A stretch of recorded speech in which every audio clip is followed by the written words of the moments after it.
Do you want to have the nicest lawn on the block? Well, Carla Hrycyna from St. Mary's Nursery and Garden Center has those tips for you. Sometimes lawns can stand out, but maybe not for the right reasons. Of course. What are the best tips and tricks to make sure that doesn't happen? Well, now that we're entering into our spring and our garden season, what we're seeing is a little bit of damages, and the types of damages that you may be seeing, or maybe you have a pet at home and you have those random little circles all over the yard. That's one. Secondary is at the edges where maybe the snow has been piled up, there's some salt damage or maybe excessive sand that could be on there that may be lifted off.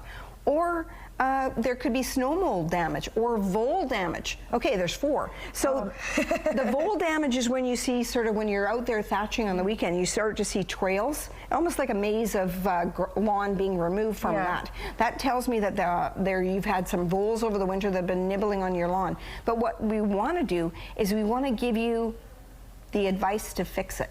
Okay, so for the dogs that's on there, the first thing you want to do is dolomite lime.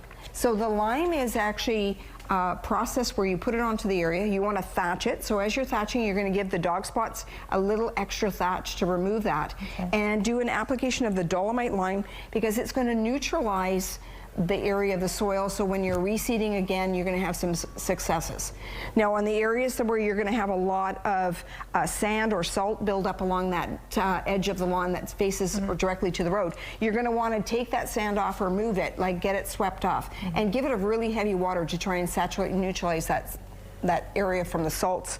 Now, the next step is what to do. For the dogs, there are some easy seeds. It's already a quick little remedy, so if you're not doing the entire lawn, you can do smaller areas. It's got coated little seeds with a little bit of activation for getting the seed to grow a little bit faster that's on there. And of course, different types of seed. Like you're looking at the blends of seed, and then choosing which ones you want to do your overseeding with. Like there's the Kentucky Blue seed.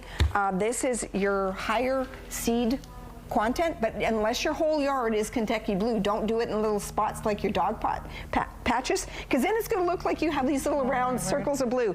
Generally, if you're looking for a general blend that normally is in any lawn, you're going to go to an all-purpose blend, which is a mixture of 3 types of grasses. So you are going to get germination from your ryegrass, your red fescues, and your bluegrass. That's generally what you're going to do for sodding. And you'll see 3 stages of grass come up. And when you're watering, you have to water up to 21 days, so it's nice in the spring, so you get that dew in the lawn, so it's going to help that seed to germinate faster. And otherwise, if we're staying dry as we are, you have to water. I love it. Okay, thank you so much. What a beautiful recovery for this spring. This has been Get Growing. Get Growing, brought to you by St. Mary's Nursery and Garden Center. Get a lush yard and garden, thanks to expert advice from gardening professionals.